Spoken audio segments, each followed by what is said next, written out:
The Bloody Nerve are releasing their album All Blood, No Treasure in installments. Episode 7, Hard Cold Winter, was released last month, and today we can see for the first time the cool atmospheric video which accompanies this excellent track. I'm thrilled to welcome singer-guitarist Stacey Blood and vocalist Laurie Ann Layne to MetalTalk to tell us all about this exciting project. Welcome to you both. Hi, thanks for having us. Thanks, Steve. Glad to be here. Cool. For me, it's always thrilling to come across something new that excites, yeah. And I apologize for being late to the party, but my first listen to your music was the first 21 seconds of Hard Winter. And when Laurie's vocal kicks in, I was just like, wow. I've just had such immense fun catching up. Yeah, that's why we keep her around. Yeah, no, it's cool. I mean, my first notes were the Bloody Nerve is bloody brilliant. So it's really cool. Yeah, on catching up what I've missed out on. Hard Winter. That emphasis Laurie puts on survive, yeah, in just to survive this winter. That's a really awesome aspect to the song. So you must love her vocals, Stacey. Oh yeah. The song is really desperate. It's one of those, getting down to the very bottom of the basement, total rock bottom, and she just really gets that desperation across really well. And the lyrical content kind of lends itself to it as well. So yeah, it's a really great song. I love the sound of the Strat that you've got in the first solo. Yeah, it's wonderfully bluesy, hard rock. But you have these two other guitars that layer in the headphones. Yes, different in each ear. Right. So when you kind of listen to it, I love those little Easter eggs in songs. Yeah, that's something you've obviously thought deep and long and hard about. Yeah. Oh yeah. Yeah. The layering and using I'm definitely a Strat guy. I started off as a Les Paul guy, then I was a Telecaster guy, and then, as they say, I finally saw the light. And you go Strat, and it's hard to go back from there. But yeah, working with the Strat, it's always inspiring, and you always get those really crystal clear transient type sounds to work with in the recordings, and looking back on, rock and roll history, there's so much to draw from, and, so many techniques and so many styles, and, that you can just implement. And when we're mixing, we definitely, we want it to come through, like the panning of all those different sounds. We meant to do that. No, that's cool. I mean, there's so much more there. And you talk about your inspirations, Stacey. Are we looking at kind of people like Robin Trower or other British greats? Who would you say is your inspirations? Who you used to listen to in the early days? Yeah, well, on the inspirations, I'd probably say Gilmour's probably my number one. But this always changes. We could have this talk 6 months from now, and it'll be something different. I'm very much a fan of Robbie Robertson as well. Okay. From the band, I've always loved his stuff. Just his approach.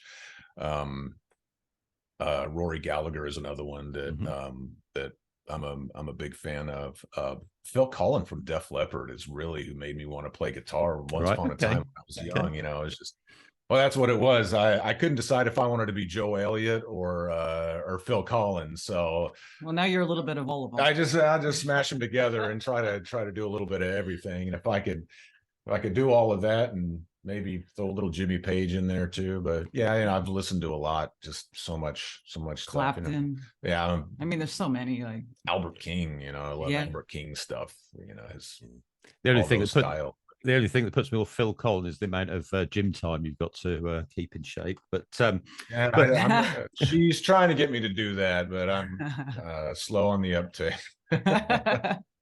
Laurie, I mean, I'm just so over the moon and wonderfully impressed with your vocals. Yeah, your phrasing, throughout all the tracks that have been released is just wonderful. Where is it? Is this taught? Is this natural? Where does this come from?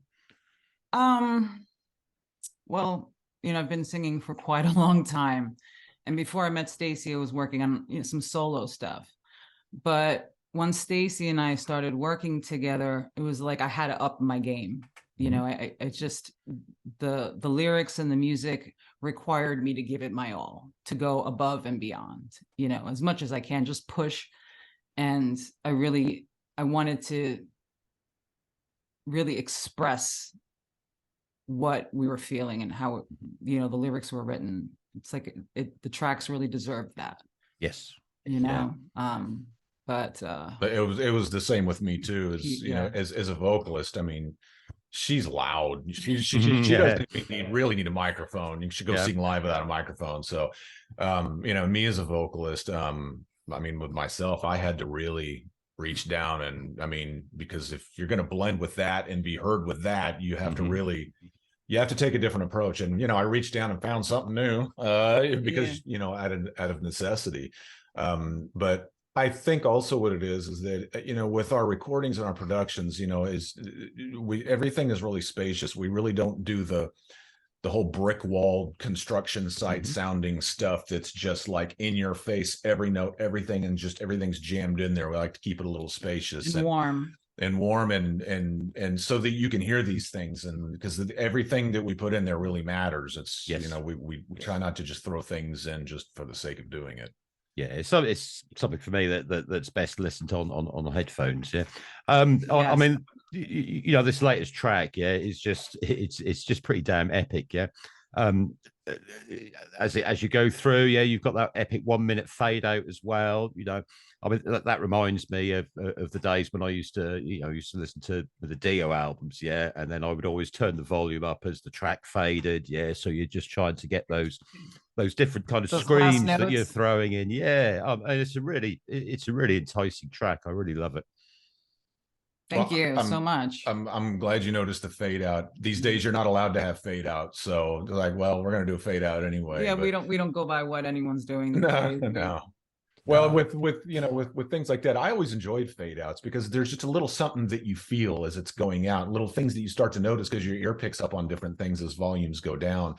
And also when there's a little bit of decay when volumes are going down too, you can there's a little bit of detuning that happens. There's a little dissonance that your ear picks up on. I always notice that in orchestral things, like at the end of like John Williams things, those last notes, you know, you hear those things decay, and it's just, there's something a little different about it. It's good. It's like a real outro to the song, isn't it? You know, and it can just hold your attention for that bit more. Yeah, it's great. The video looks fantastic as well. Where did you shoot that?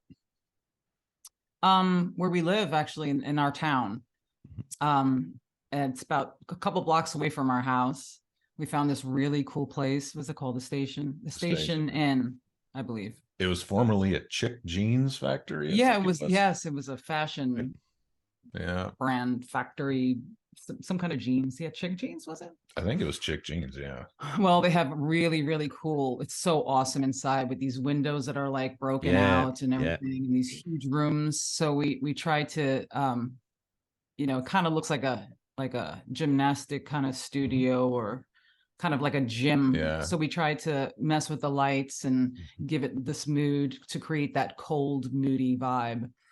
Oh, it does. And you've got the angled, you know, you've got the angled light coming through the window, behind Stacey when he's twanging away, you know. Really cool. To us, that was real special. That was a real special moment. Have to get it at the right time of day to get the right light in the mood. I always, that song just made me feel like that late afternoon around 5 p.m. during the winter when it gets dark early, and it just leaves everybody flat all the time. So I think we wanted to capture a little of that feeling.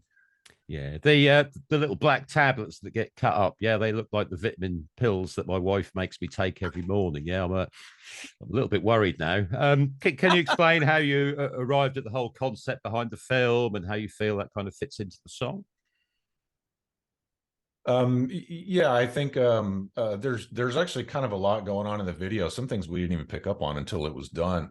But it is, if you notice, we're never in the same shot together. So there's a little Easter egg there.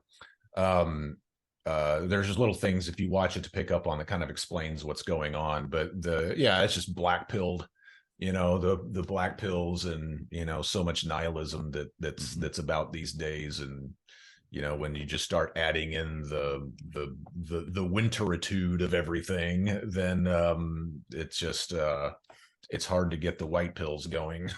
So yeah, no, cool. So this is episode 7 of the All Blood No Treasure, and Hard Winter. That's the first track on Act 3. Is that right? That's correct. And there's going to be 4 acts. 4 acts. 3 episodes. 3 episodes each. Yeah. Can you explain the concept behind this plan for the release rather than doing the whole album type thing? Oh, well, we started releasing during the pandemic, when the pandemic hit. So we knew we had to kind of think out of the box on how we wanted to release the music. We knew like everything is going to be done differently. So how are we going to do this? So we figured we'd give it a shot to release it in installments, like a Netflix series would be released. In acts and in episodes, and just kind of just keep going and see how, you know, kind of give all the songs their own space. So far it seems to be working okay. Yeah, it is. I mean, there's production challenges because it's hard to produce a song 2 years apart and them sound like they go on the same album. A lot of things change, and you know, your vision changes, your ideas change. All of a sudden, you don't like the way you mixed that back then. I like this better now, but well, I can't because it's got to all go together. Right. So there's the mixing challenges, but there is, mixing challenges, and you know, we do a lot of we do it all ourselves. Yeah. So we record, produce, mix. We did the video ourselves. That's why we're never in the same shot together. Right. Yeah. So it's a proper evolving concept then. It's not like you've, you know, recorded everything 2 years ago and slowly releasing it. It's something that you're kind of working on as you go along. That's then, right. Yeah. That's right. I mean, we don't even know what the name of Act 4 is going to be yet. So that's right. Okay. We're already working on material, but we're not sure of the name yet.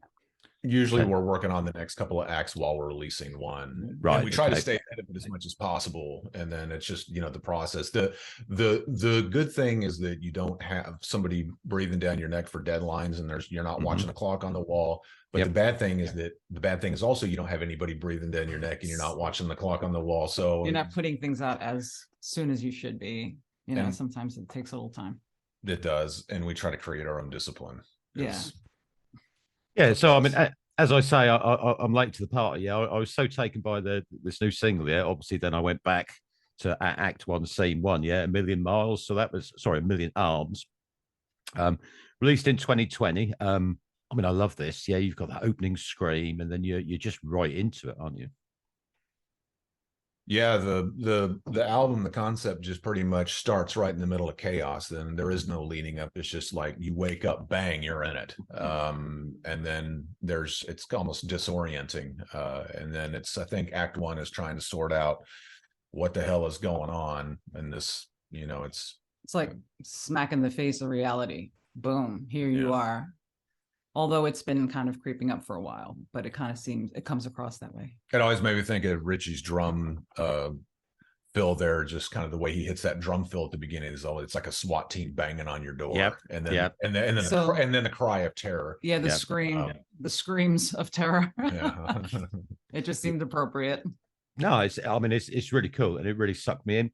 I mean, I love bass anyway, yeah. But I love that kind of rolling bass that you've got going through the solo as well. It really kind of, again, it's kind of like that Easter eggy, gives it more depth type stuff. Yeah, it's really cool track. That's Bobby Blood.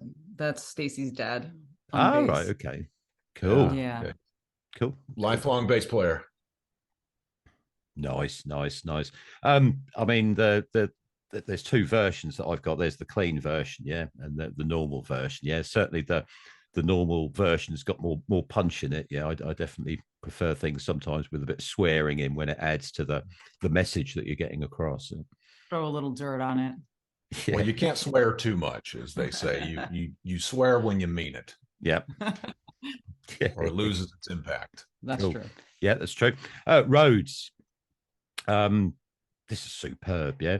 Again, there's layers and layers of attitude in the vocals. Yeah, how does that particular track kind of fit into the whole concept of Act 1? That one is kind of the first song, in my opinion, that starts to really lay out where everything's cooling down and simmering down into what the atmosphere and what this whole thing that we're into is going to be sounding like. And I think some of the textures that we were using were, I mean, we were already kind of, it was a little different than, you know, episode 1 and 2. And I think this one more in the concept of the arc of the story is kind of like the honeymoon period with this thing that has descended upon everybody and trying to make it good and find the utility and benefit of it, and it's just leaving you cold, and you're trying to be, you know, down with the cause, and, you know, all of the sloganing and the all of those things that people try to coalesce into, I think. Okay, I think you answered one of my next, almost like the overbearing mother, you know, situation. Okay, that makes sense. I think you answered one of my later questions. Yeah, I think iTunes screwed up my order. So Rhodes was kind of episode 3 then, was it? Yes. Yeah. Right. Okay. Blame iTunes for that. I mean, I love the melodic slowdown halfway through. That there's something there that reminds me of a style of something else, you know, but I can't place it. And it's going to be one of those things that's going to wake me up at 3 o'clock in the morning when I suddenly hey, Blair. I figured it out. I got it.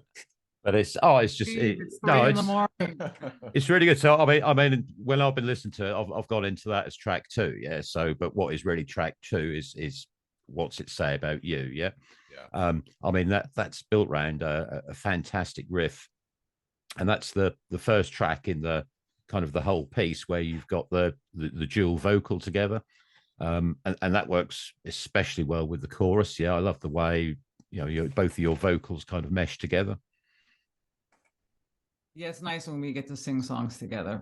People seem to like that. Yeah, those it blends really well, and we never know how we're going to approach it. Sometimes we'll try a song with me singing, sometimes with Laurie Ann singing. It's whatever's best for the song, really. Yeah, a lot of that could have to do with key and intensity. Usually, a song that's really, really intense will be a Laurie Ann song for sure, and then probably you can hear the types of songs, and really it depends on the character, and our voices play different characters in this too. So as if you see the Rhodes video, there's obviously 2 different characters. You have the angel and the devil. Yeah, you've got the duality. We have the what's the other character from Rhodes? The angel. The angel and the propagandist. Yeah. Yes, that's right. Yeah. So you have all 3 going on. I mean, kind of your network television. Yeah. After school for the kiddies, you know. I mean, Stacey, you've got great vocal, yeah. So, you know, all blood, no treasure, yeah. You know, on that you don't hold back in certain places there, and I love the chorus to that song. That's I love the bass line in the chorus of that song. That's just one of those ones. This is why we have the Bobby Blood as the bass player in the band. He just he worked out in Hollywood from 66 until about 74. Oh, and, wow. He had quite the run out there, played with all kinds of people. So, you know, he has tons of experience, and it's always great to lean on, you know, when a song needs the right part. He always knows, you know, and yeah, that one's just high energy, and I think that one is just full on angst. And you know, we've seen what the real deal is, and it doesn't look good, and it's not it's just very I think it's a very authoritarian feeling, oppressive song lyrically and approach. And obviously we get to Down to the Letter next again. I love the solo on that and the stomping riff played under it. There's a real good kind of chair groove, yeah, and that's one of the ones that I kind of feel I could almost join in for a sing along. That's another cracking track. Doing All Day. I mean, again, I love the layered vocals from the pair of you there. That's a great outro with a really moody solo. you know, you listen to that track, you know, it just sounds like you had such an immense time together, you know, recording and mixing these. Oh yeah, we had a great time doing that. Especially, I love the creative part, like behind the scenes stuff, like Mm-hmm. the photos and the videos and creating the wardrobe. That was really fun for me. I enjoyed that. Yeah, what we wore in that video, we actually shot that in our barn in the In our backyard. shed. Right. Okay. That one, yeah. And Yeah. yeah, she made the wardrobe and everything. And yeah, we have a great time doing this stuff. You know, whether we kind of just put everything. I think that's what's fun about doing a concept album like this, is that you can just there's a context, and when you work within a context, it's a whole lot of fun, and you kind of know where you're going, and we're always right in step with each other in vision anyway, so that's always easy. You know, there's never any, you know, black eyes or anything going on creatively. You know, I don't want to do this. It's never like Yeah, that. we're always looking to explore new options and new ways of you know, doing things. But we like to stay creative and keep pushing that for sure. It's fun. Right. Yeah, nice. And that's kind of like the halfway point, isn't it? So there's a spoken outro at the end of doing all day. Can you talk about that and how that maybe leads into the second half? Yeah, and I think with doing all day, again, we in this particular part, we get to probably reaching down and finding out how to free ourselves. You know, you always end up with that moment. What you're here, and I want to be there, and you know, what does that take in the mind? You know, It's like an unprogramming, really. It is kind of like an unprogramming. How do we deprogram? How do we get back to some kind of humanity, to some kind of, I think, and in that, it's just kind of it's a subconscious loop that's going on in the mind. You know the truth, you know the way out, but you've developed this second mind that tells you, no, you don't. This is what's true. Yeah, you know, you're in a good place. You're safe. Mm-hmm. Cool. So, what can you tease about the rest of the year? What's the kind of time scale for completing the project, or are we going to try and get Act 3 out this year, or? Yeah, I think it'll be out this year. Yeah, I think so for sure. We're going to have episode 8 coming up behind it. And again, this is one of those things we called an audible, and we had a song that was going to be on Act 4, but we decided it's better in Act 3. Mm-hmm. So that costs a little bit of time. Actually, Ritchie Russo, our drummer, he's actually cutting this week. Right. He uses Obituary Studios. Thanks, you guys. Thanks, Obituary. They let us cut Ritchie cut in Act 3 too. Some of the songs from Act 4, they're kind of getting mixed up, but so he's doing that now. And yeah, I would think hopefully by the end of the year we can be digging into Act 4 already. Mm-hmm. So things are going a little quicker now than they were for the Act 1 and 2. Right. You know, there's that. You know, we're trying to figure out there is no manual for this. There's no. Mm-hmm. Nobody's ever done something like this before, where you release something over a long period of time. There's been, you know, part 1 and 2 of albums, but there hasn't just been a stream of consciousness going on for 2 years, and you have to stay with that. So I think we're getting better at it. We've made a few mistakes. We've, you know, rectified those, and we're learning. It's definitely a learning experience. We're learning a lot. Yeah. So in terms of like the traditional route, is this something that that kind of converts to a live situation? Yeah, is this something you would think about touring? Would you only tour as a complete project, or what are your thoughts around that? Yeah, I mean, that's the plan. We would definitely like to do that. We were thinking of building a 40-foot wall on I'm just kidding.